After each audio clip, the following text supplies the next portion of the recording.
Amis rôlistes, bonjour. Alors aujourd'hui, je voulais vous présenter un jeu qui, ma foi, à la base, en fait, ne m'attirait pas plus que ça. Je m'étais dit, bon, est-ce que je vais en parler? Est-ce que je vais le prendre? Je me dis, non, je vais pas le prendre, on verra quand il sortira en français, machin. Et puis, en fait, j'ai un tipeur qui m'a dit, mais non, tiens, prends-le. Et en fait, le tipeur m'a donné, en fait, de quoi le prendre. Et donc, en fait, aujourd'hui, je vais vous parler de Daggerheart. Alors, a priori, Daggerheart, c'est pas un jeu qui m'attirait parce que je me suis dit, bon, je suis un vieux con, c'est un jeu avec des trucs novateurs, ça va me faire chier. Bon, ok. Bon, on va voir en tout cas. Alors, voilà. Donc aujourd'hui, je vous parle de Daggerheart. Et si je vous parle de Daggerheart, je suis obligé de vous parler aussi de Critical Role. Pourquoi? Parce que Daggerheart est édité par Darrington Press, et Darrington Press, c'est la maison d'édition, en fait, de Critical Role. Alors, Critical Role, qu'est-ce que c'est? Critical Role, c'est le plus gros actuel play Donjons et Dragons des États-Unis. Enfin, en tout cas, alors, je ne sais pas s'il a encore la première place, mais il l'a eu pendant des années et des années. Ça a été vraiment un précurseur. C'est ce qui a fait que Donjons et Dragons, en tout cas aux States, s'est développé, s'est vendu autant. Je pense que Wizard of the Coast peut remercier Matt Mercer et toute son équipe. Donc en fait, c'est un actuel play au départ. Qui tourne toujours et ça va être dans leur 4e campagne, là, si je ne m'abuse. Euh, mais pas avec Daggerheart, mais ça, j'y reviendrai à la fin. Et qu'est-ce qui s'est passé? En fait, début 2023, on a eu la crise, ce qu'on pourrait appeler l'OGL Gate, quand Wizard of the Coast avait décidé de terminer, d'arrêter l'OGL et obliger en fait les gens qui utilisaient le matériel de donjon, les obliger à leur reverser du pognon. Critical Role avait l'idée déjà depuis un bout de temps de créer son propre jeu, et cette crise de l'OGL les a amenés à accélérer le processus de développement. Et c'est ce qui est arrivé à Daggerheart. Alors, Matt Mercer et son équipe, ils voulaient un jeu qui corresponde mieux à leur style, c'est-à-dire une narration fluide des moments d'émotion et une gestion simplifiée quand même de toute la mécanique, tout en restant quand même sans faire du truc ultra narratif et comment dire, très simpliste. Et ils voulaient quelque chose donc à leur image, hein, de la high fantasy, machin, etc. Et donc en fait, Daggerheart nous arrive aujourd'hui. Il va être traduit par Black Book Edition. Donc voilà, aujourd'hui, moi, je vous parle de la VO. Qu'est-ce que je vous ai dit? Je vous ai dit que c'était conçu. Alors, c'est conçu effectivement pour des récits collaboratifs. Bon, vous allez voir comment. Hein, les joueurs sont amenés aussi à contribuer au monde, contribuer à l'histoire, faire avancer l'histoire, hein, aussi bien que le maître de jeu. Voilà, voilà. Donc en fait, on pourrait dire que c'est quelque chose, c'est un jeu qui se met entre du traditionnel comme donjon et un peu du PBTA, mais sans être vraiment du PBTA, hein, des jeux beaucoup plus narratifs. Qu'est-ce que j'ai dit? Oui, bon, le reste, je vous l'ai dit. Donc, on va passer. Déjà, je vais vous montrer la forme, en fait, sous quelle forme Daggerheart arrive aujourd'hui, et arrivera de la même manière en français. Donc, il nous arrive dans un étui. Alors, l'étui, très honnêtement, c'est naze. Voilà, comme ça c'est dit. Parce que ça, je peux vous dire que, d'ailleurs, je commence à l'abîmer pour l'avoir sorti que quelques fois. Il est hyper ajusté. Hein, c'est hyper ajusté. Et donc, en fait, cet étui, je peux vous dire que sa durée de vie va être très, très limitée. Alors, on va dire que c'est de l'emballage, d'accord, mais voilà, il faut le savoir. Ça, c'est pour l'étui. Ensuite, Daggerheart arrive sous deux formes. Enfin, avec deux éléments. Alors, voilà comment Daggerheart arrive. Il arrive en fait en deux éléments. On a ici le livre de base. Hein, donc on va voir en détail le livre de base. Et il y a une boîte aimantée, hein, qui est, ma foi, voilà, vous voyez, voilà, c'est joli. Aimantée. et qui révèle en fait des cartes. Voilà, des cartes qui sont alors d'une qualité jeu, cartes à collectionner, hein, comme ce qu'on peut trouver sur le marché, donc du très bon matos. La boîte est quand même assez classe et les illustrations, ma foi, moi, j'aime beaucoup. Hein, bref, des cartes. Alors, on va voir pourquoi il y a des cartes, à quoi elles servent. On verra tout ça dans le système de jeu. Donc voilà, mais ça, on viendra après. On va déjà commencer par le fond et le fond du bouquin. Alors, sur le fond, donc un bon gros livre cartonné de... Oh, je ne sais plus combien de pages j'ai fait. Ce truc... Alors ça, c'est toutes les aides de jeu à la fin. Un peu dommage que ça ne soit pas détaché ou détachable. Je pense, je sais pas si... 366 pages. Voilà.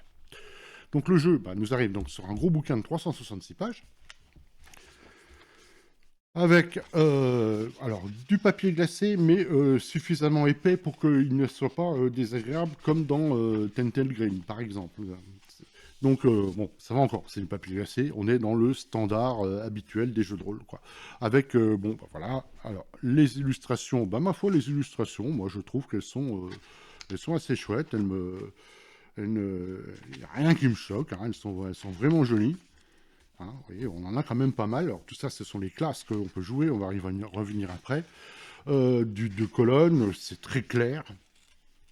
C'est de la reliure cousue. Donc, ça, c'est un bon point. Hein, parce que ça, c'est pas assez mis en avant. On y viendra avec le cercle des domaines. Vous verrez, c'est très intéressant cette page.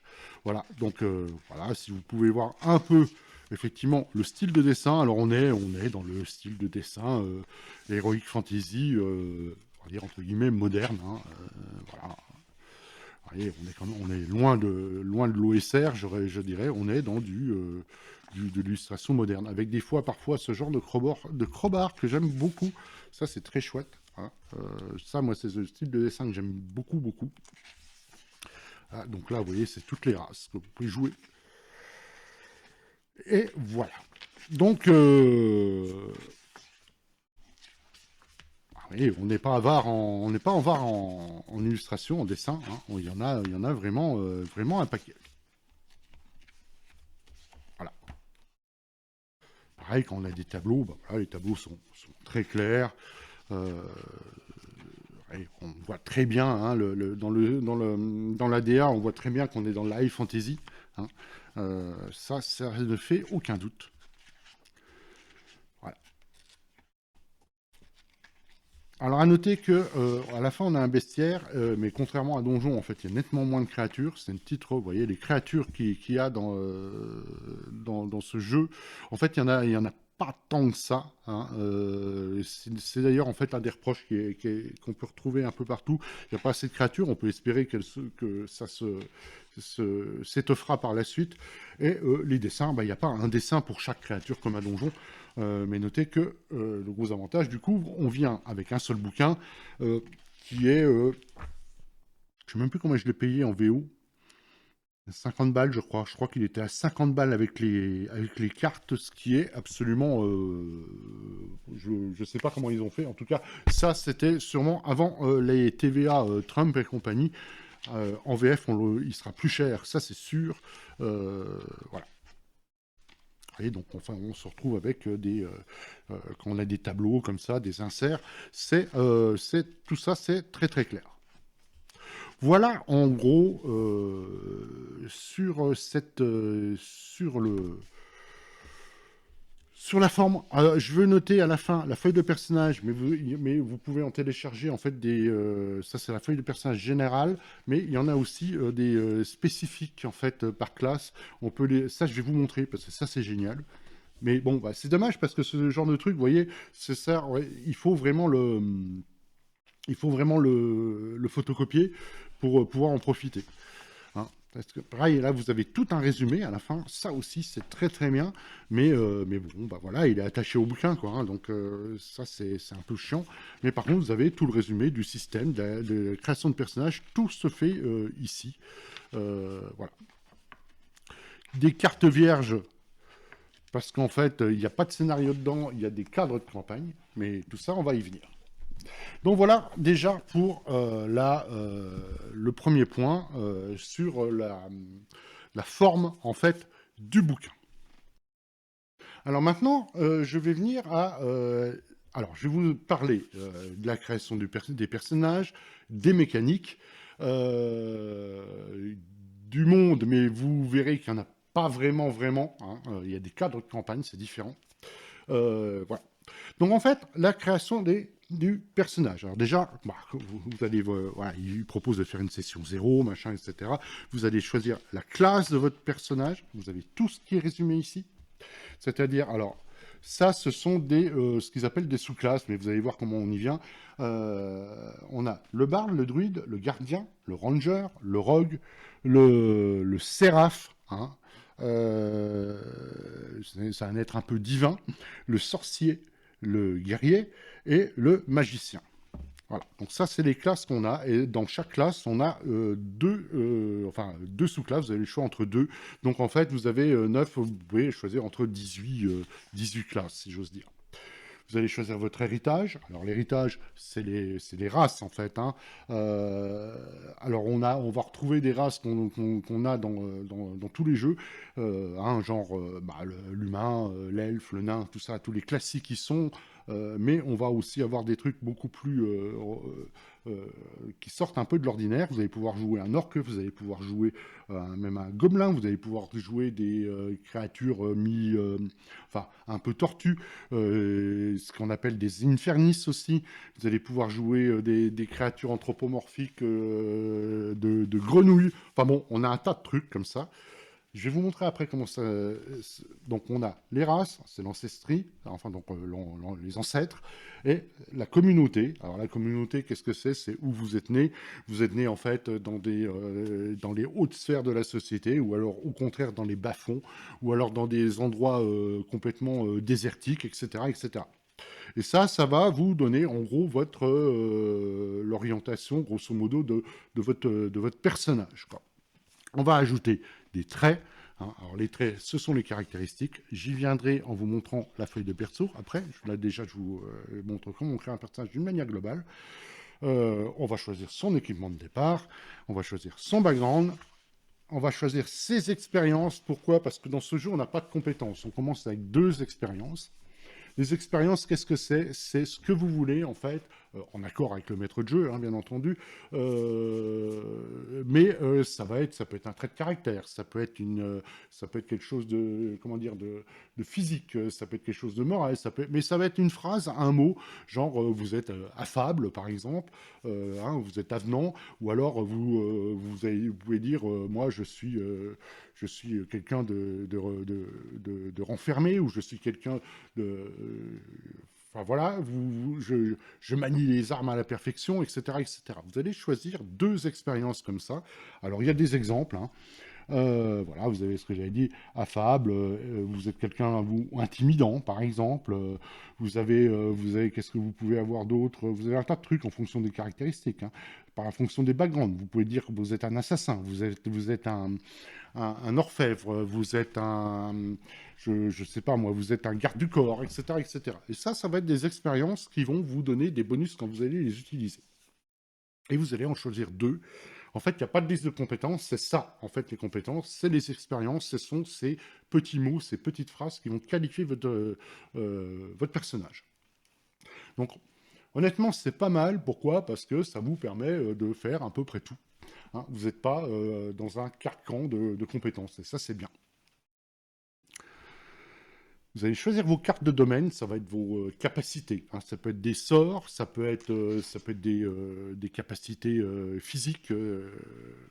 Voilà, enfin, ça va être vos capacités et vos sortilèges. Et vous allez créer vos connexions. Alors les connexions, c'est la connexion avec les autres personnages à table. C'est-à-dire, Daggerheart, c'est surtout un jeu de groupe. Hein. On vous explique, essayez de ne pas choisir les mêmes domaines, donc les mêmes compétences qu'un autre personnage à la table. Essayez d'être complémentaires, etc., etc. Donc là, on est vraiment dans un jeu de groupe, mais quelque part, c'est un avantage, mais c'est aussi un inconvénient. Hein. Par exemple, moi, je pense toujours jouer en club. Comme on jouait à l'époque, on arrivait avec son personnage et on s'asseyait à une table. Là, ça va être peut-être un peu plus compliqué, parce que je pense que le groupe doit être créé au départ et il doit être, on doit le jouer d'un bout à l'autre de la campagne, exactement comme font Critical Role dans leurs actual plays, dans leur campagne. Donc les connexions, ça va être ces deux, trois questions. Alors là, vous avez des exemples, par exemple le sorcier, pourquoi tu crois en moi, hein. Qu'est-ce que j'ai fait pour que tu sois, on va dire, méfiant envers moi. Vous allez poser des questions comme ça aux autres joueurs à votre table, vous allez les remplir les réponses, et ça va vous donner les connexions entre différents personnages, et ça va donner une couleur, grosso modo. Mais je vais revenir là-dessus. Les domaines, les voilà. Alors les domaines, ça va être, vous voyez, vous avez, et ça c'est la page essentielle à la limite. Vous avez toutes les classes. Sorcier, druide, ranger, guerrier, gardien, séraph, magicien, barde et rogue. Et vous voyez, il y a deux branches de chaque côté. Du côté du sorcier, vous avez ça et vous avez ça de l'autre côté. Et si vous référez à la page de gauche, vous reprenez ce dessin. Donc en fait, là, vous avez quoi? Le domaine de la nuit, grosso modo, hein, c'est le domaine des ombres et des secrets. Et vous avez ce symbole-là qui est les domaines des arcanes. Donc en fait, les sorciers vont pouvoir choisir des cartes parmi ces deux domaines. Le rogue va pouvoir choisir entre ces deux domaines, etc. etc. Donc c'est là qu'on dit, essayez de ne pas choisir les mêmes. Pourquoi? Parce qu'en fait, chaque classe en fait, peut avoir accès à des domaines d'une autre classe. C'est pas complètement comment dire, narrow, étroit, en fait, les domaines, les classes. Et ça, j'aime bien. Donc, maintenant, on va venir aux cartes. Parce que les cartes, bah voilà, c'est ça. Alors, comment je vais vous montrer ça? Je vais mettre mon petit marque-page ici. Je vais vous... Alors, j'avais imprimé...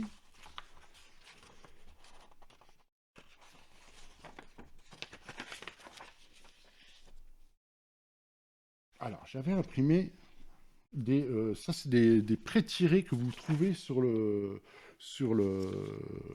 site, en fait, de Daggerheart. Et je vous conseille, parce que c'est pas mal foutu, hein. Alors, lui, c'est qui? C'est Garrick, je sais même pas qui c'est. C'est encore bien préparé. Voilà, c'est lui. Ça, c'est un guerrier. Donc, en fait, voilà. C'est-à-dire que et vous allez comprendre, alors les cartes, quelque part, ce n'est qu'un résumé des règles, mais vous allez voir que ça sert aussi un peu à autre chose. Alors là, vous avez la communauté. Alors là, la communauté, par exemple, il y a Highborn. Alors Highborn, bah, c'est celle-là. Voilà. Donc en fait, on vous dit que vous faites partie, en fait, vous avez une vie d'élégance, d'opulence, en fait, vous avez des privilèges, vous voyez. Mais il n'y a pas que cela, bien entendu. Là, je vais vous montrer donc toutes les communautés possibles. Donc Highborn, on vient de le voir. Orderborn, ça va être c'est de trucs de la loi, en fait, hein.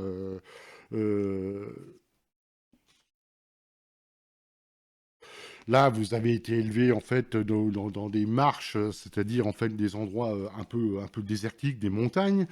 Vous avez été élevé, ça peut être des pêcheurs, ça peut être une culture marine, les Seaborn, Wonderborn, ça c'est des communautés en fait qui vivent en nomade. Loreborn, ça va être des communautés qui favorisent, qui recherchent en fait tout ce qui est savoir. Alors, Slyborn, je ne sais même plus ce que c'est du tout. Non, oui, alors ça, c'est ceux qui sont un peu, qui sont hors la loi. Et ça, c'est ceux qui vivent en fait dans des endroits sauvages, dans la nature sauvage. Et donc, quand vous faites votre personnage, vous allez choisir une communauté. Alors là, par exemple, on avait le Highborn. Mais vous allez aussi choisir, en fait,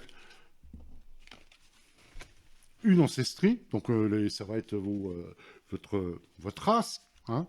Donc là, on a le choix entre, ça je vais le remettre de côté, entre le Firebolg, hein, le Firbolg, pas Fire, Firbolg, les Infernis. Alors vous voyez, l'Infernis, c'est un peu les tiflins de donge.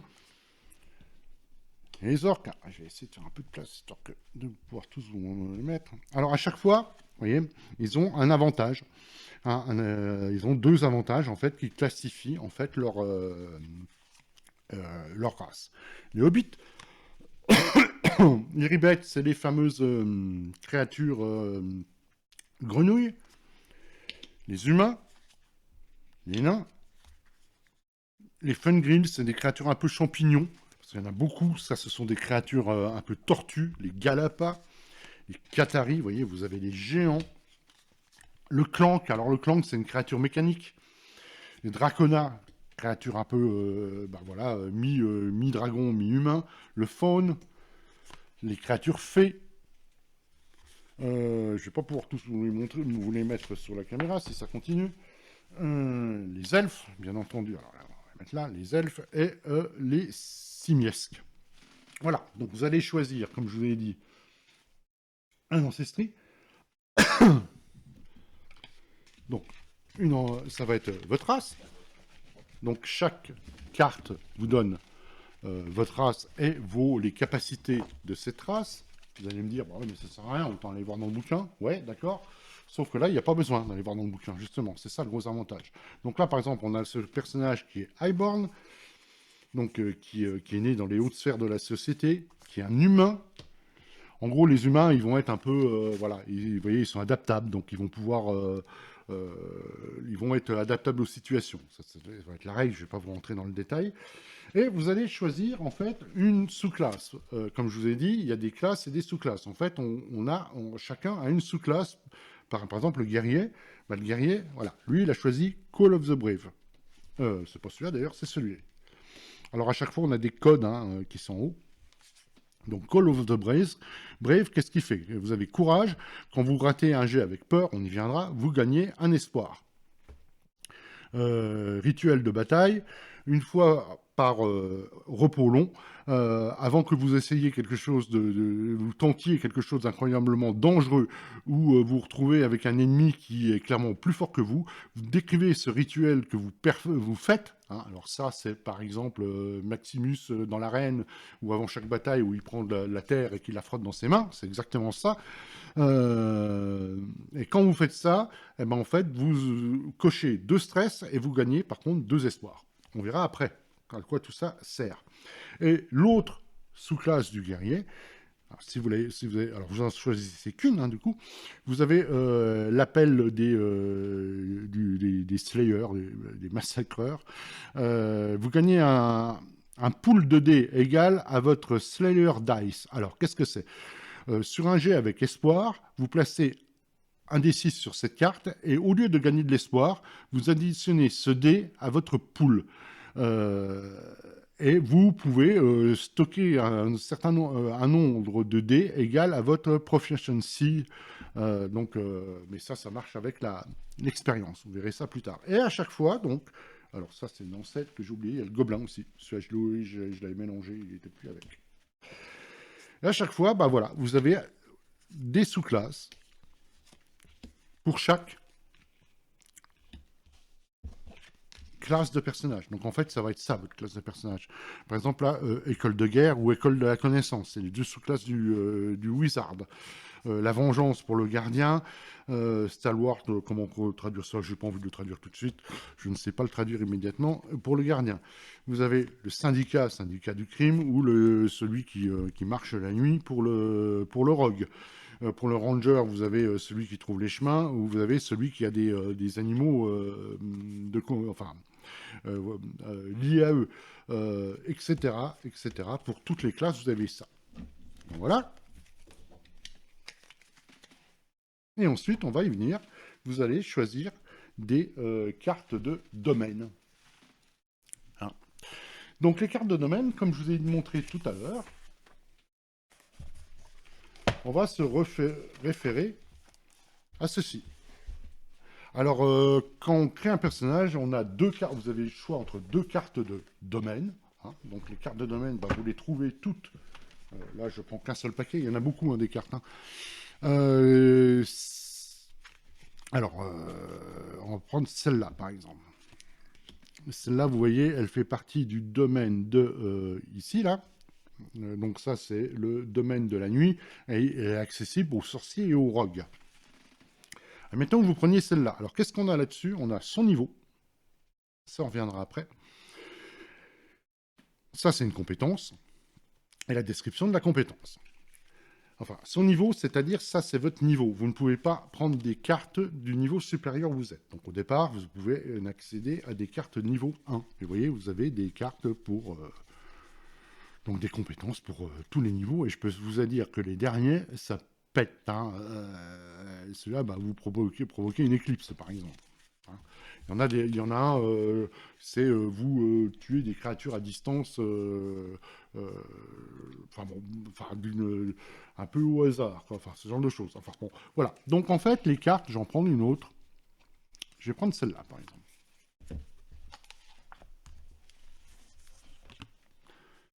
Alors, pour revenir à notre personnage de base, je ne vais pas les rechercher. Mais là, vous voyez, il a ces 2 cartes de domaine qu'il a pris.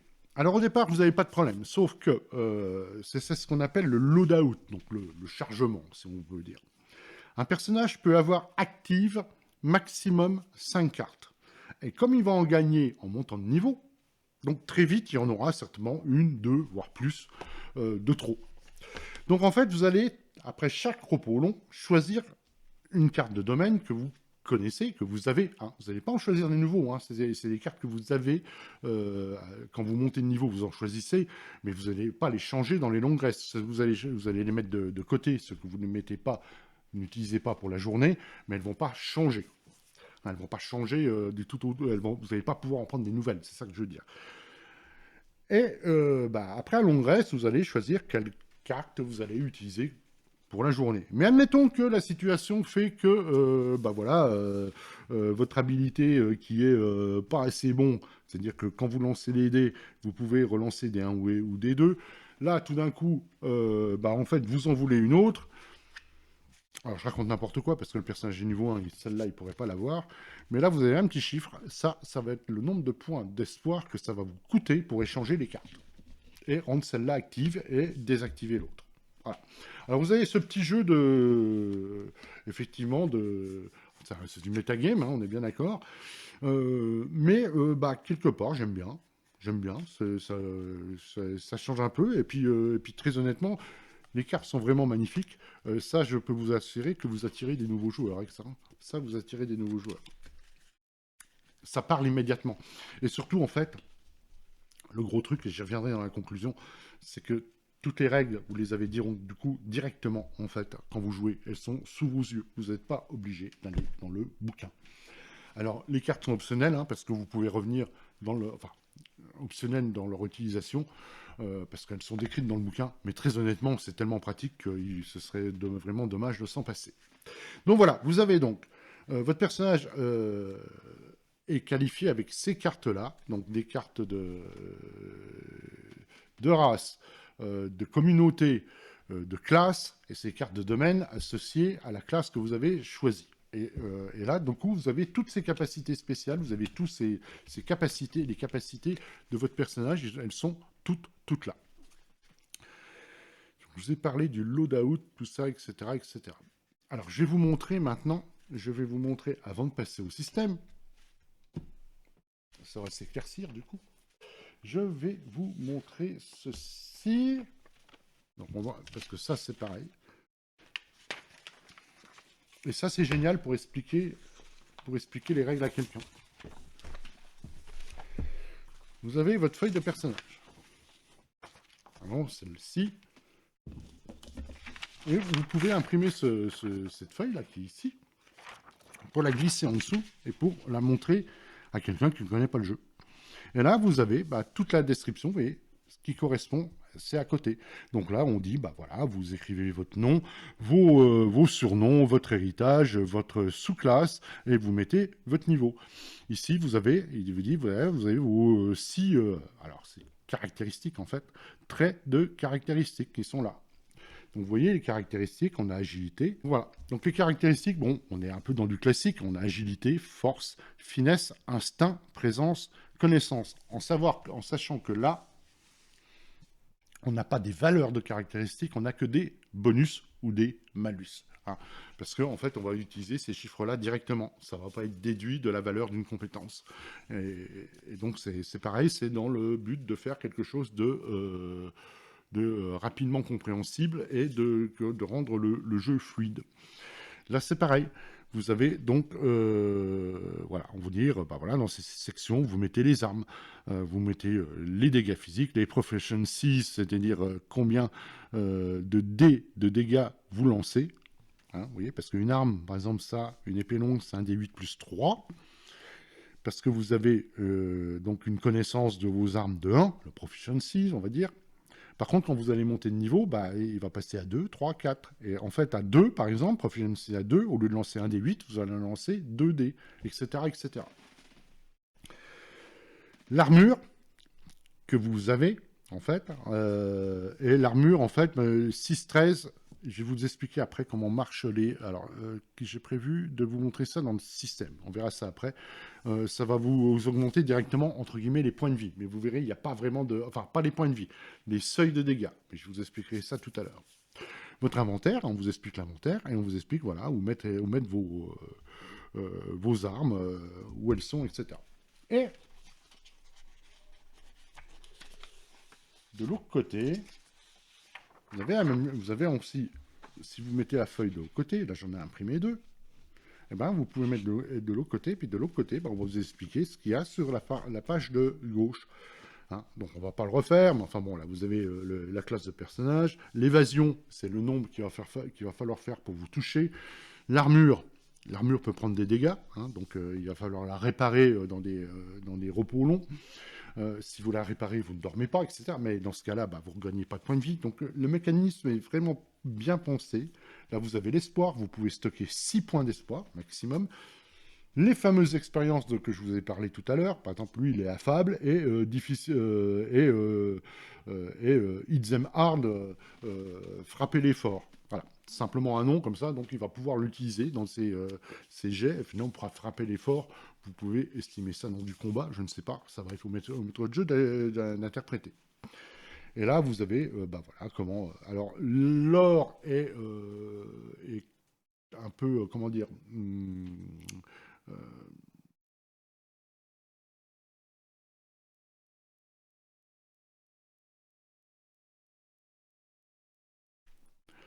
alors là, vous avez l'or. L'or, on ne rentre pas dans le détail de l'or. Là, vous avez par exemple vous voyez, une poignée d'or, ça va être le prix d'un objet. Ou alors un sac d'or. Ou alors un coffre. Et à chaque fois, bah, vous savez que X poignées d'or, ça donne un sac. Et X sac, ça donne un coffre. C'est pour ne pas s'embêter avec en comptant des pièces euh, au point près. On n'est vraiment pas dans de l'OSR à ce niveau-là. Et ici, alors là, parce que c'est une feuille de personnage pour le guerrier, ici, vous avez bah, en fait parce qu'en plus des cartes qu'il y avait tout à l'heure, vous avez des compétences directement associées à la classe, et non pas à la sous-classe. La sous-classe est représentée par une carte. Donc en fait, cette feuille de personnage, bah, franchement, c'est un modèle du genre, avec ce genre on voit que ça a été pensé, c'est pas des trucs qu'on a mis à droite, à gauche, au hasard, ça a été pensé, et avec ces trucs pour glisser en dessous, eh ben, à quelqu'un qui a jamais joué, vous lui montrez ça, vous lui mettez ça, et il lit ça, et il a compris ce que c'est sa feuille de personnage. Et ça, c'est génial.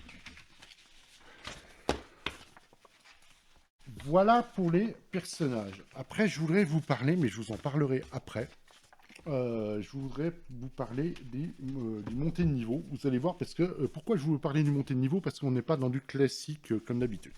Mais avant de vous parler des montées de niveau, alors, on voit quand même qu'on est effectivement dans un jeu moderne pour le mieux, pour le meilleur ou pour le pire, selon ce que vous en pensez. Selon ce que vous en pensez, parce qu'il y a plusieurs pages quand même, on vous rabâche la sécurité émotionnelle, voilà, jouer avec du respect, les personnages qui sont comment dire, handicapés. Vous avez même plusieurs règles pour jouer un personnage aveugle ou ou malvoyant en tout cas, jouer un personnage sourd. Vous avez dans les équipements, vous avez les chaises roulantes avec des mécanismes d'attaque, etc., etc. Donc là, on voit, ça a été très inspiré un peu par la vague que se sont pris les éditeurs US, en fait, je sais pas comment les qualifier, voilà. Donc en tout cas, euh, par l'inclusivité, on va dire. Voilà. Alors, est-ce qu'on a besoin d'en faire beaucoup de pages comme ça? C'est peut-être un peu too much, mais bon, je suis un vieux con, donc hein, vous pouvez me le rappeler, de toute façon, je le sais. Voilà. Voilà ce que je voulais vous dire d'une manière globale là-dessus. Alors, par contre, je vais vous montrer quand même ceci, parce que ceci, c'est la montée d'expérience. Alors, la montée d'expérience, elle est ici. Alors, ça marche par tiers. Alors, les tiers, hein, on est très dans le jeu vidéo. Hein, donc, très dans le jeu vidéo. Tiers 2, tiers 3, tiers 4. Hein. Donc, le tiers 1, bah, c'est le niveau 1, point. Le tiers 2, c'est les niveaux de 2 à 4. Le tiers 3, de 5 à 7. Le tiers 4, de 8 à 10. À chaque fois que vous allez monter de niveau, vous allez choisir quelque chose et choisir une case, en fait, qui va vous donner un bonus. Hein, là, par exemple, vous gagnez automatiquement un slot de points de vie. Et donc vous allez pouvoir le choisir 2 fois entre le niveau 2 et le niveau 4, parce qu'il y a 2 cases. Vous allez gagner un +1 pour des traits de personnages qui n'ont pas été marqués. Alors, pas été marqués, qu'est-ce que ça veut dire? Bien entendu, je ne retrouve pas immédiatement la feuille. Voilà. Les traits qui ont été marqués, c'est ça. C'est en fait vos caractéristiques, et à chaque fois que vous l'augmentez, vous la cochez. En fait, vous la cochez dans le petit rond. Comme je vous dis, c'est super bien pensé. Donc ça, vous, par exemple, vous allez pouvoir le faire 3 fois. Vous allez pouvoir augmenter 3 compétences en tout, entre le niveau 2 et le niveau 4, parce que vous allez toujours utiliser... Ça, c'est pour toute votre montée de personnages dans ce tiers. Vous avez des cases noires comme ça veut dire qu'il faut en cocher 2 pour que ça soit efficace. Enfin, pour que ça vous donne le bonus. Par exemple, si vous cochez 2, vous augmentez votre efficacité aux armes, ce que je vous ai montré tout à l'heure. Hein, c'est le nombre de dégâts que vous allez lancer, c'est ce que je vous montrais tout à l'heure. Bah là, il va falloir en cocher 2 pour avoir une proficiency. Voilà. Vous allez pouvoir vous multiclasser aussi. Hein. Donc là, c'est aussi prévu, le multiclassage est prévu dans le jeu. Etc. Et ça, moi, je trouve que c'est hyper bien pensé aussi. Ça vous donne une grande liberté sans que vous laissez pouvoir faire tout et n'importe quoi. Donc ça, c'est vachement bien. Moi, j'ai vraiment beaucoup aimé ce système de montée de niveau. En plus, c'est très clair. On le comprend immédiatement. Pas besoin de 50 milliards de règles. C'est vraiment très très chaud. Donc ça, moi, pour moi, c'est validé tout ça. En sachant que, je vais vous montrer autre chose. Alors ça, c'est dans l'équipement. Alors l'équipement, il est où? Donc on a un bel index. Alors vous voyez, ce que je disais, c'est qu'à la fin, bah, voilà, vous avez tous les résumés. Alors voilà, ce que je vous ai vous montrer ici, ça c'est la feuille de multiclass. Je ne vais pas revenir là-dessus. Mais c'est un peu dommage parce qu'en fait, bah voilà, moi je l'ai imprimé à partir du site. J'espère qu'on l'aura la même en français parce que ce sera un peu chiant, hein, parce que photocopier le bouquin, vous allez tout péter. Hein. Je voulais vous parler de quoi? L'équipement. Ça, c'est un truc que j'aime moins, par contre. Page 112. Alors, comme dans tous les jeux, hein, on a de l'équipement. Hein, ça, il n'y a rien d'extraordinaire.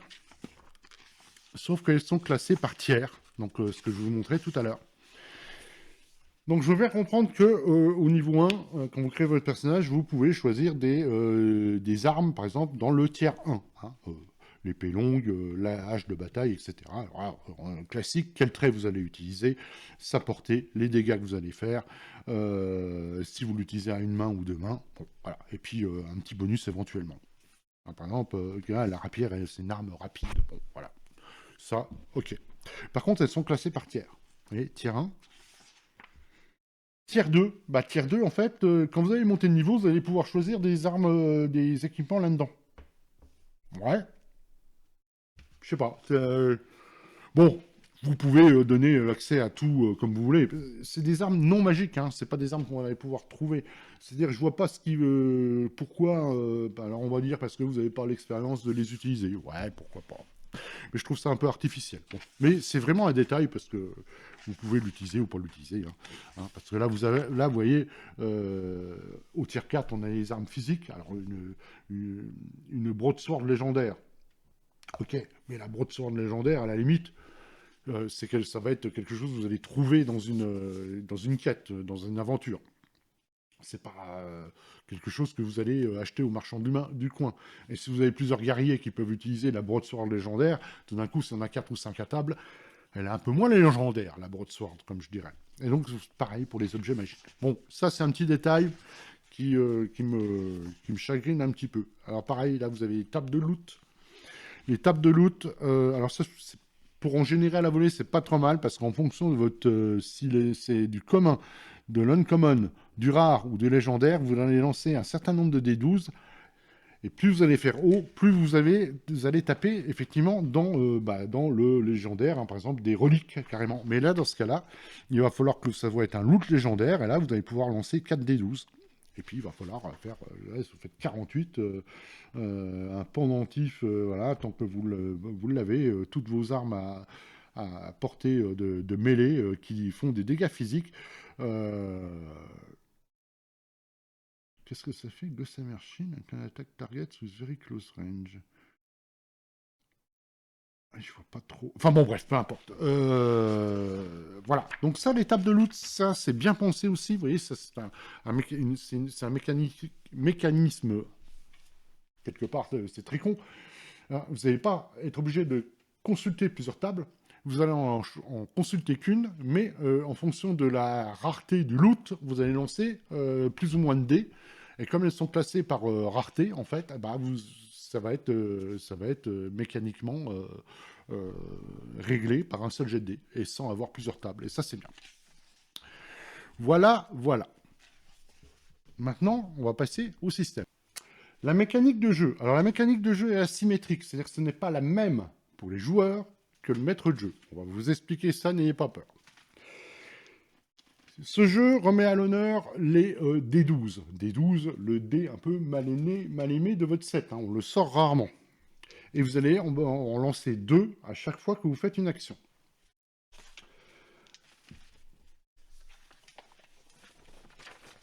Donc,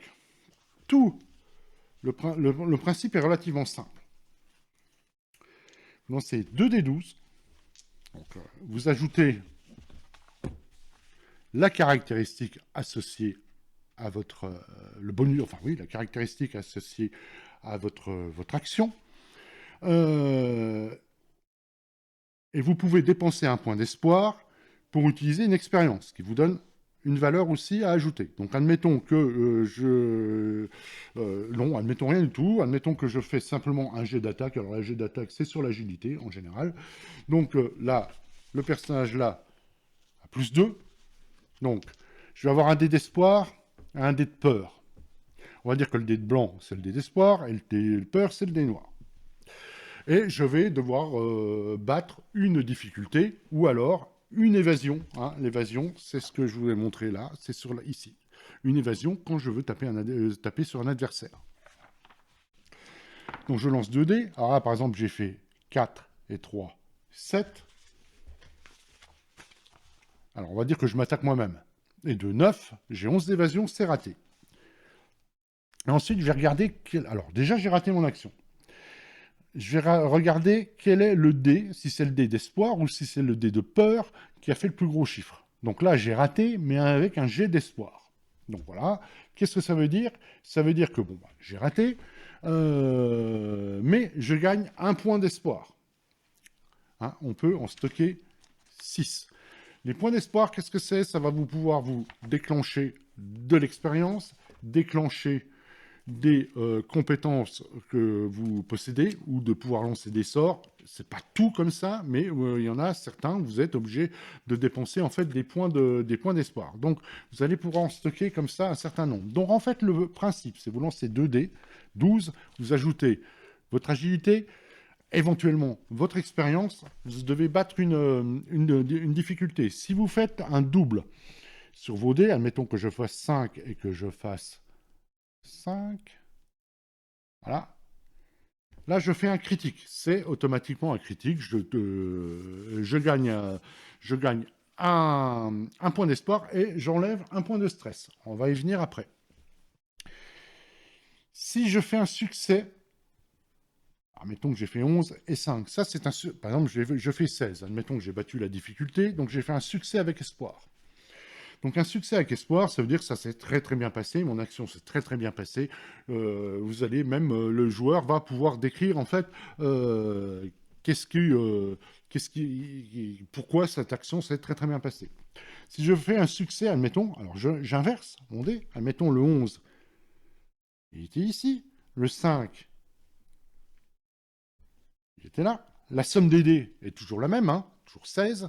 Donc si j'ai dépassé ma difficulté tout à l'heure, bah, je la dépasse toujours. Sauf que là, mon jet de peur est supérieur à mon jet d'espoir. Dans ce cas-là, il peut y avoir plusieurs trucs qui vont mal se passer. Enfin, mal se passer. C'est-à-dire que vous allez donner un point de peur au MJ. Je reviendrai après. En gros, les points de peur, pour ceux qui connaissent le système de D20, ça va permettre au MJ de rajouter on va dire des antagonismes, faire déclencher déclencher des pouvoirs des antagonismes, mettre des bâtons dans les roues aux joueurs, etc. Les interrompre dans la narration. Ça, je vais vous dire pourquoi après. On verra ça après. Je peux faire aussi un échec avec espoir. Donc, c'est ce que je vous montrais tout à l'heure. Hein. Ça, 5 et 4, 9. Admettons qu'il fallait que je fasse 10. C'est un échec, mais le dé d'espoir est supérieur au dé de peur. Dans ce cas-là, je vais gagner un point d'espoir. Et le dernier truc, c'est, bah voilà, alors là, je rate. Et en plus, c'est mon jet de peur qui est le plus gros. Dans ce cas-là, ça se passe très mal. Il va y avoir des complications qui vont arriver, le maître de jeu gagne un point de peur, il va pouvoir agir pour vous mettre immédiatement des bâtons dans les roues. Hein, genre, je ne sais pas, vous êtes en train de crocheter la porte, non seulement vous n'arrivez pas à la crocheter, mais tout d'un coup la porte s'ouvre. Pourquoi? Parce qu'il y avait le garde, vous avez entendu trifouiller dans la porte et il est juste devant vous. Voilà, par exemple, ça peut être une complication. Il y a aussi, vous allez pouvoir dépenser des points d'espoir pour donner un D6 à un allié. Alors, c'est aussi un dé d'avantage, ou de désavantage. Alors là, on revient sur du donjon, mais avec une mécanique un peu différente. C'est-à-dire, quand vous avez un avantage, bah, vous lancez un D6 en plus, je raconte pas n'importe quoi. Donc, il y a aussi une mécanique d'avantage et de désavantage qui peut être déclenchée par un joueur à table. C'est-à-dire, si un de vos autres camarades à table vous décide de vous aider. Donc il va falloir qu'ils disent comment ils vous aident. Ils dépensent un point d'espoir et ils vous donnent un D6 en plus. Et dans ce cas-là, vous lancez 3 dés et vous faites la somme de ces 3 dés. Mais vous avez toujours le résultat en fait, de peur ou d'espoir qui est affiché ici et qui va déclencher la mécanique de tout à l'heure. Ça, c'est en gros le système. Sauf qu'il y a, dans le système de combat, il y a quelque chose que je trouve qui est la grosse originalité du jeu. C'est le système de ce qu'ils appellent le projecteur. Vous n'avez pas de tour fixe dans ce jeu. Vous n'avez pas d'initiative dans ce jeu. En fait, les joueurs vont agir. Et bien sûr, tant qu'ils lancent un jet de dés avec espoir, ils vont continuer à agir, même dans un truc de combat. Même le joueur, par exemple, je viens de lancer les dés, j'arrive, bon, ok, j'abats ma masse, machin, le guerrier en face de moi recule, j'ai joué avec espoir, j'ai roulé avec espoir, j'ai gagné mon point d'espoir, je vais pouvoir continuer à agir, ou alors un autre joueur à table va agir. Et ça va être ça va être moi qui vais dire, bah toi, qu'est-ce que tu fais, machin, etc. Les joueurs vont pouvoir se passer la main comme ça, ou même continuer à agir eux-mêmes. Alors, le truc, c'est il faut éviter le jour alpha. C'est-à-dire qu'il va décider de non, bah moi je continue à attaquer. Bah oui, mais non, non, mais moi je continue parce que j'ai envie. Vous voyez, il faut vraiment une bonne entente autour de la table et il faut que les tours s'enchaînent comme ça très rapidement pour donner de la dynamique. Et le maître de jeu, tant que vous le roulez avec espoir, ne peut quasiment rien faire. Il ne va pas agir. Il va pouvoir agir en dépensant quand même un jeton de peur s'il en a. Et surtout, en fait, quand vous allez lancer, à un moment donné, vous allez lancer un dé, voilà, pour là, parce que là, je suis un critique, donc voilà. Là, je continue à agir, hein, c'est toujours mon zut freine. Là, c'est encore un critique, nom de Dieu, les jets de dés. Voilà. Et là, par contre, j'ai fait un jet avec peur. C'est-à-dire un long jet avec peur, qu'il soit réussi ou raté. Je vais donner la main au MJ. Et là, il va pouvoir agir. Et lui, le MJ va agir avec une autre. Donc, il va faire jouer ses antagonistes. Voilà. Et ça va être la mécanique. La mécanique va être comme ça. C'est-à-dire qu'il n'y a pas de tour de jeu, il n'y a pas d'initiative. C'est quand même assez. Je ne sais pas ce que vous en pensez, mais moi, je trouve ça assez sympa. Et en tout cas, bon, je ne l'ai pas testé, mais en jeu, ça doit être assez plaisant, je pense. Voilà. Alors, maintenant, je vais continuer. Alors, pareil, dans les mécaniques un peu, comment dire, qui changent de l'ordinaire de ce qu'on a la mécanique des dégâts. Là, vous avez vos points de vie. Ils sont ici. Vous voyez, ce sont les cases, là. HP 1, 2, 3, 4, 5, 6. Vous avez vu tout à l'heure qu'en montant de niveau, vous allez pouvoir en gagner. Et ici, vous avez en fait des threshold, des seuils. Vous allez avoir des seuils de dégâts. Là, par exemple, c'est 7 et 14. Là, le dégât, par exemple, les dégâts que font mon personnage, c'est un D8 plus 3. Ça veut dire quoi? Ça veut dire, admettons que je fasse... alors, si quelqu'un m'attaque et qu'il me fait 3 points de dégâts, les 3 points de dégâts, ça ne va pas faire 3 points de vie. Les 3 points de dégâts, je suis en dessous de mon seuil de 7. Et dans ce cas-là, je vais marquer un point de vie. Je vais perdre qu'un seul point de vie. Si il me fait entre 7 et 14 points de dégâts, je vais marquer 2 points de vie. Si je fais 14 ou plus de dégâts, je vais perdre 3 points de vie. Alors, il y a une option, quand je ne sais plus comment, mais c'est une option, c'est pour ça qu'elle n'est pas sur la feuille de personnage, où on peut perdre 4 points de vie. Voilà. C'est comme ça qu'on va perdre des points de vie. En sachant que je peux dépenser des points d'armure. Le maximum que je puisse dépenser, c'est la valeur qui est sur l'armure. Je ne vais pas soustraire des points de vie grâce à mon armure, je vais soustraire en fait des dégâts. C'est-à-dire, admettons que je viens de me prendre 15 points de dégâts. 15 points de dégâts, je sacrifie 2 points d'armure, je passe à 13, et au lieu de marquer 3 points de dégâts, 3 points de vie, je marque 2 points de vie. Voilà, ça va être le mécanisme de l'armure. Tout à l'heure, quand je vous ai montré les feuilles de personnages, je vous ai montré les seuils de base. Est-ce que ça, un personnage standard, il a son minor damage, il a 1. Non, il a 1, et je crois qu'il a 2 en deuxième seuil. Là, l'armure, en fait, elle va s'ajouter à votre valeur de 1, donc c'est pour ça qu'on marque 7 et on marque 14, parce qu'elle s'ajoute aussi à la valeur 1. Donc là, on se retrouve avec des seuils de 7 et 14. Si ça avait été une autre armure, dans ce cas-là, j'aurais un seuil beaucoup plus élevé.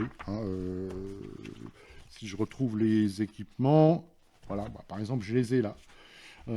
Par exemple, une armure de plate, et c'est du 8-17. Ça veut dire que là, je me suis retrouvé à 9-18. Vous voyez, au lieu de 7-14.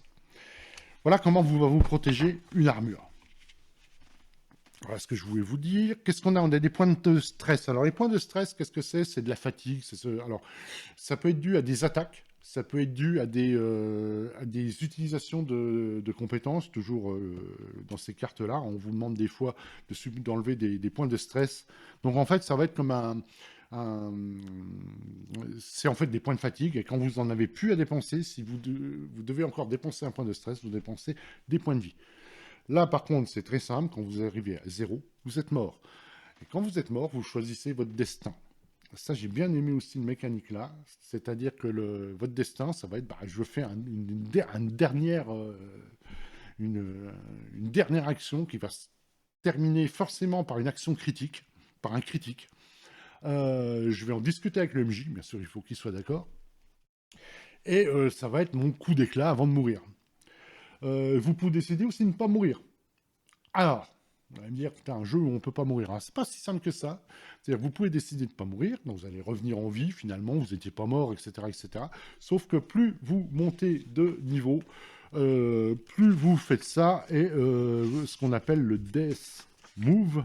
Alors, est-ce que je vais le retrouver là? Le Death Move, c'est que vous allez avoir des cicatrices. C'est-à-dire que vous pouvez éviter la mort, voilà. Vous tombez inconscient et vous lancez votre dé d'espoir. Si la valeur de ce dé est égale ou inférieure à votre niveau, vous gagnez une cicatrice. Et la cicatrice, alors ça peut être... voilà, la cicatrice, vous allez perdre définitivement un slot d'espoir. Vous n'allez plus pouvoir jamais l'utiliser et vous allez expliquer, ça peut être en fait une cicatrice physique, ça peut être une mémoire, enfin un souvenir qui vous fait mal, etc., etc. Et là, dans ce cas-là, bah, à chaque fois que vous dites, bah non, je suis pas mort, bah, vous perdez définitivement, si vous ratez votre dé, la capacité de stocker un point d'espoir. Alors, du coup, on n'est quand même pas dans du mortel. C'est pas très létal tout ça, puisqu'on peut éviter la mort, mais par contre, il y a une conséquence. Hein, donc, et ça va vous faire monter en fait ça va donner une couleur à votre personnage aussi. Et moi, j'aime toujours bien qu'on laisse le choix à un personnage. Ça va l'éviter de crever comme un con poignardé par un gobelin ou en sortant, en allant pisser en sortant de la taverne, par exemple. Hein, c'est con. Et ça va vous permettre éventuellement d'éviter ça, mais à chaque fois, vous avez le risque d'avoir une contrepartie. Et voilà. C'était pour les mécaniques, donc je voulais vous parler. Maintenant, je vais vous parler des mécaniques du maître de jeu. Alors, le maître de jeu, on a tout un chapitre, et franchement, je trouve qu'il est vachement bien écrit. Hein, tous des conseils qu'on trouve dans beaucoup de jeux de rôle, mais celui-là, il est particulièrement bien écrit. J'ai beaucoup aimé la lecture. On vous explique comment utiliser effectivement voilà, ce qu'il faut éviter. Hein, maintenir la peur à la table, on n'est pas là pour ça, par exemple. Et la mécanique, elle, en fait, va toujours être sur un des 20. Et le maître de jeu ne lance pas 2 des 12, ça va être toujours un des 20. Il va pouvoir agir en général en réponse aux échecs des joueurs. Ce que je vous disais tout à l'heure dans toute la mécanique du round de combat. Enfin, du round, il n'y a pas de round en fait, du combat. Hein. Si un joueur rate son attaque, enfin réussit son attaque ou la rate, peu importe, mais avec un jet de peur, dans ce cas-là, il va pouvoir prendre la main et agir. Il va pouvoir aussi narrativement, avec ses points qu'il aura cumulés, avec les jets de peur des joueurs, en fait, dépenser ces points pour activer, par exemple, des capacités spéciales de monstres, mais aussi des capacités spéciales d'environnement. On a tout ça à la fin. Hein, je vous montrerai ça après. On vous explique, vous avez tout un tas de... voilà, comment... Alors vous avez toute la mécanique de peur, elle est là. Gagner la peur, comment faire un track, comment la noter, comment la dépenser. Alors, donc c'est ce que je disais, interrompre les joueurs pour faire un move. Alors ce qu'on appelle un move, c'est une action hein, dans ce jeu. Faire un move supplémentaire, admettons que vous avez récupéré la main dans le combat. Vous agissez parce que vous avez récupéré la main à cause d'un jet de peur d'un des joueurs. Pour dépenser un point de peur, et ben vous allez pouvoir agir éventuellement une deuxième fois. Et vous avez tout ce genre de mécanique qui est là et qui est pas mal foutu. Ici, alors ça, c'est pas assez mis en avant. Vous avez le seuil de difficulté qui est ici. Hein. Vous voyez, pour un jet, ce que vous avez dit est moyen, il faut faire 15 OD. Voilà. C'est pas si simple en fait, 15 OD. Hein. Et ici, vous avez toutes les difficultés en fonction des stats. C'est des exemples pour vous guider en tant que maître de jeu comment doser vos difficultés, enfin, évaluer une difficulté. Voilà. Allez, voilà, session 0, la sécurité émotionnelle, encore une fois, on a beaucoup, enfin on a beaucoup. Voilà. Des exemples. On a une histoire de repos long et de repos court, comme à Donjon, mais c'est moins... c'est pas vous allez tout regagner, vous avez des armures à réparer, vous allez pouvoir faire plus de choses que de dire je me repose, quoi. Je vais pas rentrer dans le détail, mais ça c'est parce que je vais vous montrer autre chose. Vous avez les adversaires et les environnements. Hein. En fait, les adversaires arrivent sur... ils ont plusieurs... voilà, vous avez quoi? Plusieurs types. Le bruiser, c'est un peu le garde du corps, en fait, etc. Donc, on vous dire, par exemple, là, c'est un Minotaur. Donc, il a chaque bloc stat de monstre a un tiers son qualificatif. Toutes les difficultés qui sont ici, qui sont là, voilà, difficulté 15, ça veut dire que il va falloir en gros faire 15 points, il va falloir 15 OD pour le toucher, par exemple, le white. En plus, bon, il a un threshold de 26-42, donc si vous faites moins de 26 points de dégâts, vous lui mettez un point de vie. Il en a 8, il a 4 points de stress, il a plus 2 à ses attaques, voilà. Et il a une expérience lancée plus 3, comme les joueurs. Et il a des capacités qui sont ici. On peut avoir des hordes. Alors les hordes, en fait, c'est un nombre de... Quand vous en tuez un, enfin quand vous arrivez à faire plus de points de vie, vous ne tuez pas qu'un seul monstre, vous en tuez plusieurs. Les minions, non, c'est plutôt les minions. Les hordes, c'est un peu encore différent. Vous avez les chefs. Enfin, bon, vous avez tout ça. Et moi, franchement, j'ai trouvé ça, cette classification et cette petite particularité et cette explication, en fait, aide beaucoup le maître de jeu à faire ses propres rencontres. Alors, pour équilibrer ça, voilà, on vous dit, ouais, on est par tiers aussi. Donc, on vous dit, par exemple, voilà, en fait, les tiers 2, ça va être normalement ce que vont pouvoir affronter des joueurs qui sont dans le tiers 2. Tiers 2, niveau 2, 4. Et tout est expliqué comme ça. On vous dit pour aussi ajuster entre les tiers, comment, par exemple, un monstre tiers 2, comment le passer tiers 3 ou l'inverse, on vous dit ce qu'il faut faire. Donc, on vous guide pour créer vos propres rencontres. Alors, vous voyez, vous avez les monstres, ils sont classés par tiers 1. Donc là, on commence de l'ours au pack de zombies en passant, je ne sais pas, par des pirates. Le tiers 2, qu'est-ce qu'on a? On a un assassin empoisonneur ou un archer spectral, enfin un archer spectral parmi les trucs. Le tiers 3, on a cela, etc., etc. Et dans le tiers 4, on a effectivement, c'est les gros monstres, le dragon volcanique, par exemple. Alors finalement, si on regarde ça, il n'y en a pas tant que ça, ce que je disais tout à l'heure. Et là, vous allez retrouver tous les blocs de vos monstres. Alors, si on veut aller dans le... Ah, il y a des mécaniques sympas aussi. Il y a vraiment des mécaniques sympas. Il y a... Alors, vous avez Relentless. Alors, Relentless, donc inarrêtable, grosso modo. Il y a inarrêtable de 4. En fait, quand le tyran des cendres, enfin un dragon, a le projecteur sur lui, il peut agir 4 fois par tour. Qu'est-ce qu'on a? On a aussi ce qu'on appelle des countdowns, donc des comptes à rebours. Si le maître de jeu dépense...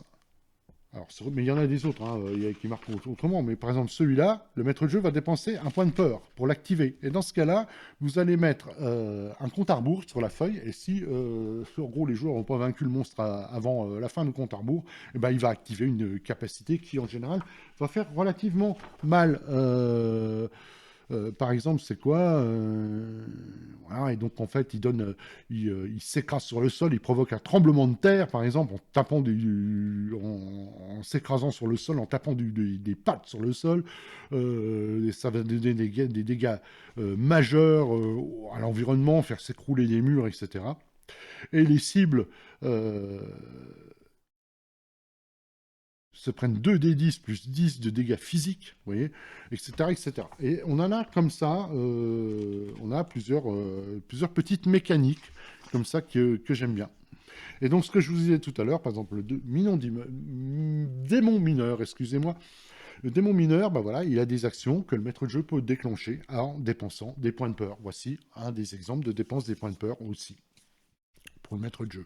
Par exemple, Hellfire, il dépense un point de peur, et dans ce cas-là, voilà, il y a une pluie de feu qui tombe sur les cibles, qui doivent faire un jet d'agilité, et ceux qui ratent leur jet d'agilité se prennent un des 20 plus 3 de dégâts. Et donc la difficulté, elle est liée au monstre pour l'agilité. Hein. Quand on dit il doit faire un jet d'agilité, on prend la difficulté du monstre, c'est-à-dire de 14. Voilà. Et vous avez tous les blocs stats, comme ça. Très honnêtement, moi j'aime beaucoup ce système. Hein. Il y a pas mal de trucs. Ça fait un peu c'est un peu les actions héroïques de donjon, etc. Mais avec des mécaniques que je trouve vachement intéressantes. Hein. Et voilà. Voilà. En gros, c'est tout ce que je voulais vous dire sur le maître de jeu. Ah non, peut-être pas encore. Juste avant de passer à la suite, je voulais vous montrer aussi environnement. Oui, alors pendant la campagne, on vous explique comment créer une campagne. Hein. Je sais plus. Bon, vous avez aussi on va dire des blocs stats d'environnement, hein, genre traverser la rivière. Si le maître de jeu dépense un point de peur, il peut se passer quelque chose. Alors je sais plus où c'est. Je vais pas vous le retrouver. Voilà, si là les environnements. Alors environnement, ça peut être par exemple une taverne. Dans la taverne locale. Donc, vous voyez, vous avez difficulté 10 par exemple, et vous pouvez déclencher, par exemple, un combat de bar, si le maître de jeu dépense un point de peur, par exemple. Vous avez à chaque fois les adversaires potentiels que vous pouvez rencontrer là. Bon, c'est du tiers 1, hein, donc ça va pas très loin, mais vous avez par exemple un siège de bataille, un château assiégé, c'est un événement tiers 3, et là, c'est pareil, donc de manière passive, en fait, il peut y avoir une entrée secrète. Ça va vous aider, effectivement, en tant que maître de jeu. Alors, pour les débutants, c'est vachement bien, ça, par contre. Le suaire du nécromancien, etc., etc. Bien, je vais continuer, et puis on va bientôt arriver au bout, parce que ça fait un bout de temps que je cause. Oui, ça fait vraiment un bout de temps que je cause. Mais les cadres de campagne. Alors, les cadres de campagne, c'est que Daggerheart ne fournit pas d'aventure clé en main. Il fournit des cadres de campagne. Dans chaque cadre, qu'est-ce que vous avez? Vous avez une accroche, vous avez une ambiance, vous avez des mécaniques uniques à la campagne. Et là, on a on a le Witherwill. Alors, on a une complexité. Voilà. Alors, par exemple, ça, c'est une nation qui attaque une ancienne forêt. Et donc, en fait, toutes les fées et tout ça ne vont pas être contentes et il va se passer des choses. On va vous donner une vue générale. Les communautés qui vont être... Donc, les communautés, vous voyez, Loreborn, Orderborn, etc. Qu'est-ce que c'est dans cette campagne? Les ancestries, alors, pour les personnages, alors, est-ce que c'est accepté dans la campagne ou pas? Parce qu'on peut avoir des campagnes, en fait, où on ne les a pas. Et quand on les a, on va vous détailler qu'est-ce que c'est, en fait, l'ancêtre au sein de cette... Enfin, l'ancestrie dans cette campagne. Les classes, c'est pareil. Adapté à la campagne, sans changer la mécanique. Voilà. Après, vous avez les principes du joueur, les principes du maître de jeu, les distinctions entre des semaines de jour et des semaines de nuit. Donc ça, vous voyez, on est très ancré dedans. Vous avez pas mal de pages comme ça. Par exemple, celui-là, c'est les cinq bannières qui brûlent. En fait, c'est un affrontement entre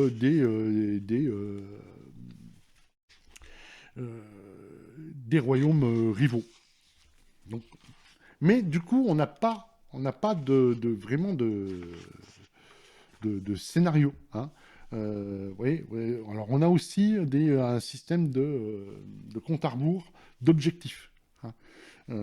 Qui va déclencher des choses en fait dans le monde si les joueurs vont pas assez vite ou je ne sais pas moi, ce genre de choses. Les questions à poser lors de la session 0, la mécanique de campagne. Mais enfin, tout ça pour vous dire que vous avez des cartes de campagne, il y en a quelques-unes assez originales, mais vous n'avez pas de scénario. C'est un peu mon point négatif. Alors, vous avez le cadre de campagne Age of Umbra, hein, c'est celui qu'utilise Critical Role dans leur actual play. Ça vous donne un super truc de départ, mais j'aurais bien aimé avoir une petite aventure, en fait, d'introduction, quoi. Voilà. Motherboard, en fait, c'est un peu, il y a un truc de technologie dedans, avec toute une mécanique vous voyez, c'est de la science fantasy, avec toute une mécanique de langage. Je vous avoue que j'ai rien capté. Ça, par exemple, c'est un mot. Donc, on vous explique comment construire, en fait, voilà, vous avez The Network Carries Communication City from to City, et ça s'écrit comme ça. Et on vous décrit comment, c'est pas au hasard, bon, c'est assez particulier. Le Colosse des Drylands, on est un peu dans du western fantasy, avec des espèces de créatures géantes qui s'éveillent. Donc voilà. Vous voyez, on a ce genre de choses, ça me fait penser à Wild West, au Mystère de l'Ouest, hein, on avait un peu ça, avec donc des monstres, voilà, avec sa tête, son torse, ses avant-bras, etc., etc. Donc, tout ça pour vous montrer que en fait, Dragonbane peut s'adapter à d'autres mondes que l'heroic fantasy. Et dans les appendices, qu'est-ce que vous avez? Vous avez les récapitulatifs de toutes les cartes. Hein. C'est-à-dire qu'au lieu d'avoir ces belles cartes ici, vous avez tout ici. C'est-à-dire, donc, ça veut dire que vous n'êtes pas obligé de jouer avec les cartes. Vous pouvez très bien copier ce qu'il y a là-dessus, ce qui va être très fastidieux. Et au moins ça, vous avez toutes les règles à portée de main. Les cartes vierges à la fin, c'est parce que comme vous allez créer un monde, vous allez en session 0 créer votre campagne, répondre à des questions. Chaque joueur va pouvoir mettre un point d'intérêt en fait sur la carte. Ça va être une création collaborative du monde. C'est pas si mal, c'est sympa aussi. J'aime bien. Vous voyez par exemple, alors Age of Umbra, voilà. Alors ça je le montre pourquoi parce que c'est le cadre de campagne de Critical Role. Donc voilà, vous avez ce genre de choses. Vous voyez. J'aime beaucoup les cartes noir et blanc comme ça. Colossus des Drylands. Et puis on termine par un index. Voilà, voilà.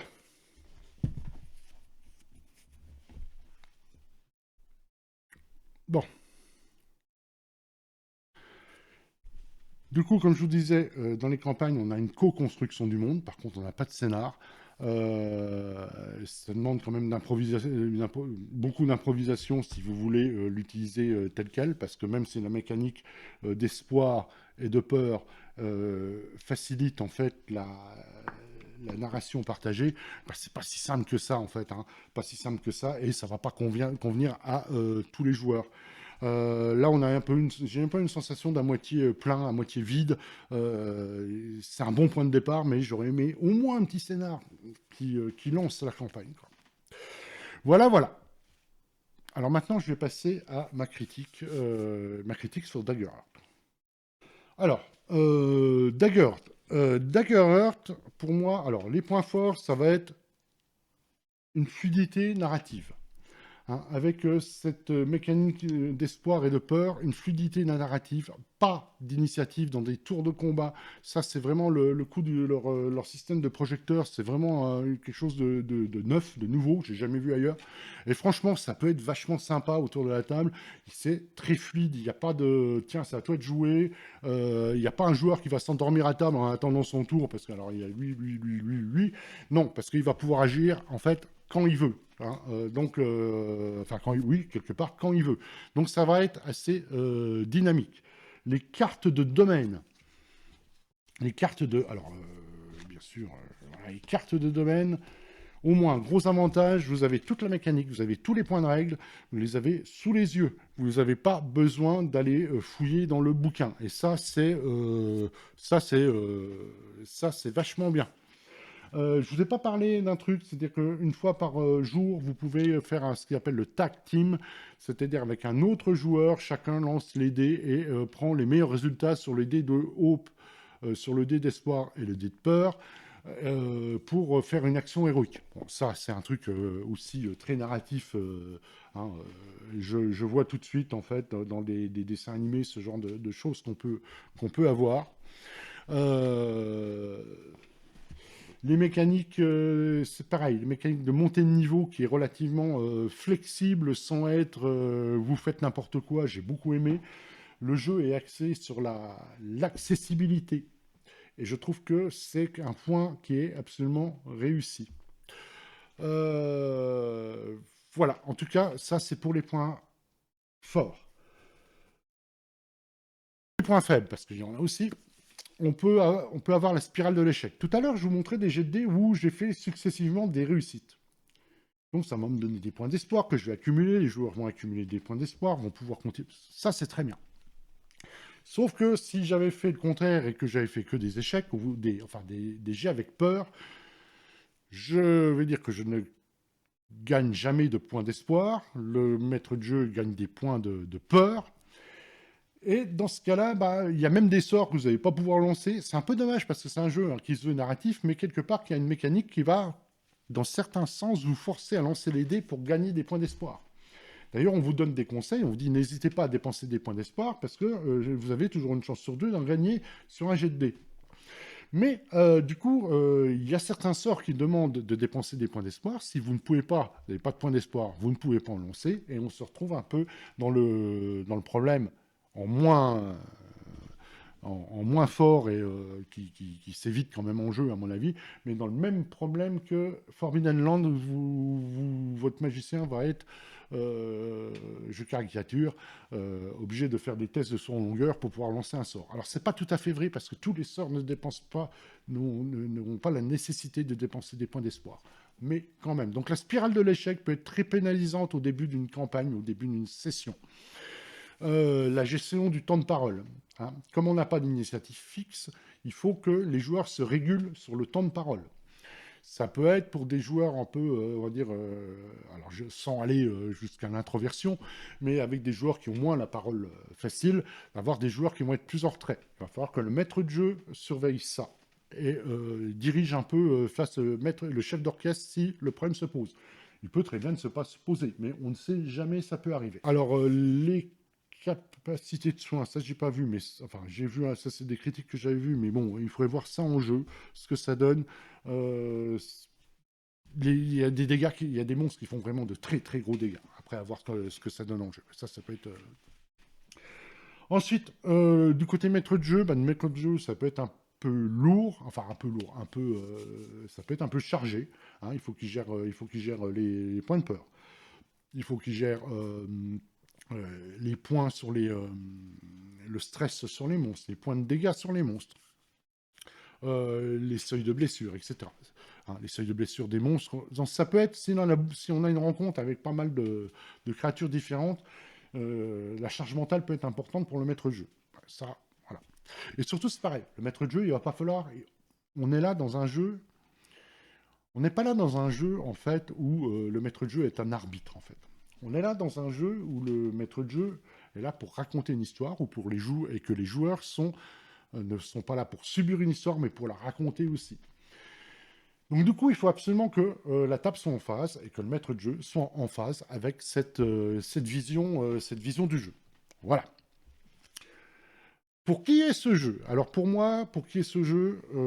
En fait, ce serait pour des joueurs de donjons qui veulent plus de narration, mais par contre, on a quand même, comme je vous disais, on a quand même une montée de puissance. On est toujours dans l'heroic fantasy, hein, comme donjon, en fait, on est là pour faire de l'héroïque.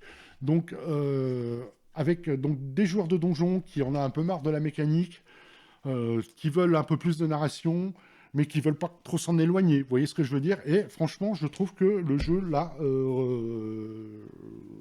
réussit son but à ce niveau. Donc, on a une mosaïque, en fait, d'idées, de mécaniques que je trouve vachement brillantes. Moi, personnellement, je les trouve vachement brillantes. Qui change de ce qu'on peut trouver ailleurs. Et que moi, à titre personnel, au départ, ce jeu, je me suis dit, ouh, Ok, là on va taper dans du moderne, jeu moderne qui me plaît pas, soyons clairs, hein, tous les jeux ne me plaisent pas, avec des trucs de narration partagée, machin, ça va. Et puis en fait non, bah moi même si je suis un vieux con, ce jeu me plaît beaucoup. Il me plaît vraiment beaucoup. J'en ai parlé à un pote, il me dit à la fin, ouais, mais alors ça vaut le coup d'être joué. Bah, je suis dit, ouais, ça vaudrait quand même déjà le coup d'être joué, au moins de voir si ça faut, si les promesses sont bienvenues autour de la table. En tout cas, moi, j'ai franchement beaucoup aimé la lecture de Daggerheart, tous ces systèmes et tout ça. Je voulais terminer un dernier truc, parce qu'en fait, ça, c'est ouvert à la critique. Critical Role, par exemple, dans leur campagne 4, ils ont continué à utiliser le système Donjons et Dragons. Alors, à me dire, bah oui, mais ils font un jeu machin et ils n'utilisent pas leur jeu pour leur campagne. Alors, oui et non. C'est-à-dire qu'ils l'ont utilisé quand même pour un. Mais, alors, c'est pas leur émission phare, mais il y en a une autre. C'est Age of Umbra qui est utilisée avec Daggerheart. Par contre, leur émission phare, elle marche toujours avec Donjon. Alors pourquoi? Bah, c'est simple, hein. Donjons et Dragons, c'est ce qui leur ramène le plus de viewers, c'est ce qui va leur ramener le plus d'argent, hein, soyons clairs. Alors j'ai entendu comme rumeur, comme quoi là, et surtout ils ont changé de maître de jeu, et le maître de jeu qu'ils ont pris vient d'autres actual play qui connaît énormément les règles de Donjon et pas les règles de Daggerheart.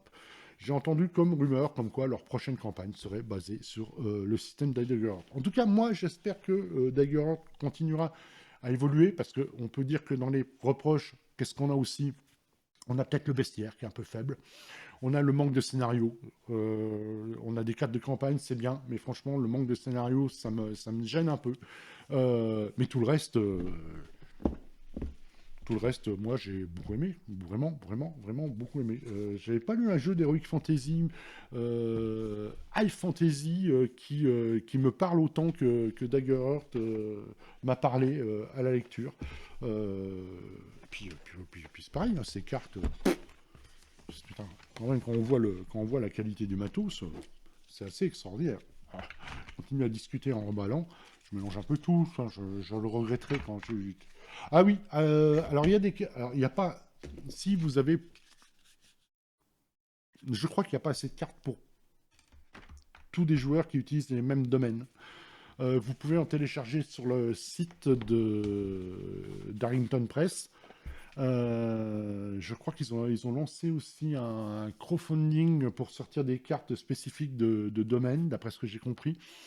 Et j'espère surtout qu'en fait, ils vont continuer à développer le jeu. Donc aujourd'hui, on va mettre ça là. Voilà. Donc je parle depuis beaucoup trop longtemps. Oui, beaucoup trop longtemps. Mais en tout cas, aujourd'hui, c'était Daggerheart, un jeu de chez Darrington Press qui va être traduit par Black Book Edition, du high fantasy avec des mécaniques modernes,